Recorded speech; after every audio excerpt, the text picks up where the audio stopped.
Au nom du Père et du Fils et du Saint-Esprit. Amen. Le Seigneur soit avec vous et avec votre esprit. Nous célébrons aujourd'hui la solennité de la Toussaint. La liturgie de la parole nous propose comme première lecture un extrait du livre de l'Apocalypse de Saint Jean, chapitre 7, versets 2 à 14. Le psaume 23, voici le peuple immense de ceux qui t'ont cherché. La deuxième lecture est un extrait de la première lettre de Saint Jean, chapitre 3, versets 1 à 3. L'évangile de notre Seigneur Jésus-Christ selon Saint Matthieu, chapitre 5, versets 1 à 12. Soulignons que la solennité de la Toussaint célèbre tous les saints, connus ou inconnus. Ne l'oublions pas, il y a ce que nous appelons l'Église pérégrinante, c'est-à-dire l'Église qui est en marche, c'est vous, c'est moi. Il y a l'Église souffrante, c'est-à-dire le purgatoire, nos frères et sœurs qui sont déjà sauvés, qui sont morts, mais qui sont au purgatoire pour purger leur peine. Et il y a l'Église triomphante, des élus, des saints. Et nous tous, nous sommes invités à entrer dans cette Église triomphante parce que Dieu veut notre salut.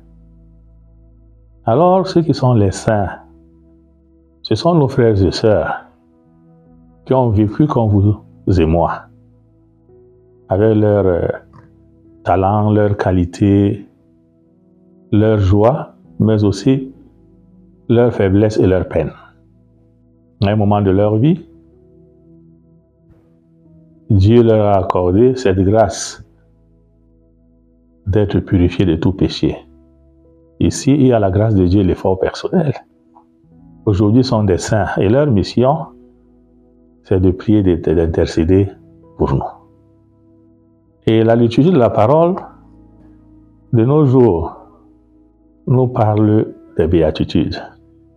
Les béatitudes, ce n'est pas une vie d'illusion, mais c'est la réalité. Le Seigneur nous partage l'avant-goût de ce qui nous attend au ciel.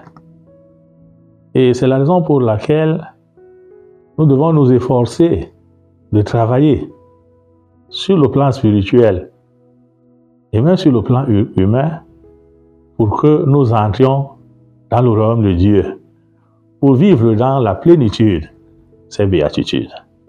Et ne l'oublions pas, le royaume de Dieu, c'est déjà là et il n'est pas encore là.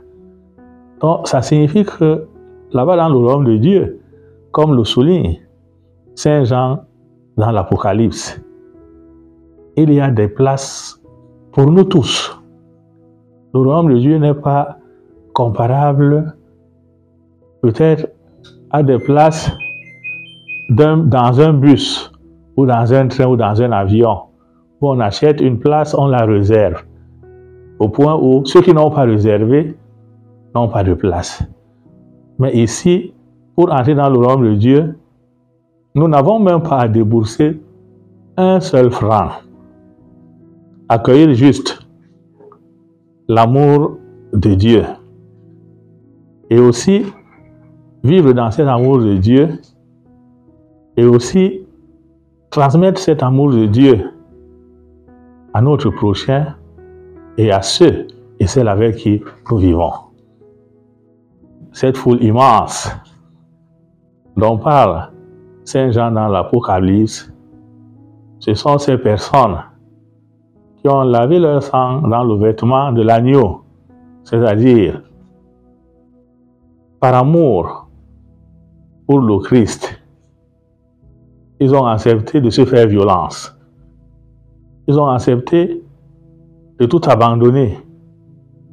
Ils ont mis de côté les fausses sécurités, sachant que leur salut ne vient pas d'un homme, ne vient pas d'un groupe, ni d'un parti politique, mais leur salut vient de Dieu. Et nous célébrons ces frères et sœurs aujourd'hui qui sont pour nous des modèles. Parce que nous tous, nous sommes appelés, invités à devenir des saints. Et je crois que cette fête aujourd'hui est aussi la nôtre. Et nous la vivons par anticipation. Que le Seigneur, par l'intercession de tous les saints, connus ou inconnus, accompagne notre prière. Et que durant notre pèlerinage sur cette terre, qu'il nous donne le discernement dont nous avons besoin pour faire de bons choix qui nous ouvriront les portes de la vie éternelle. Bonne fête à tous. Loué soit Jésus-Christ.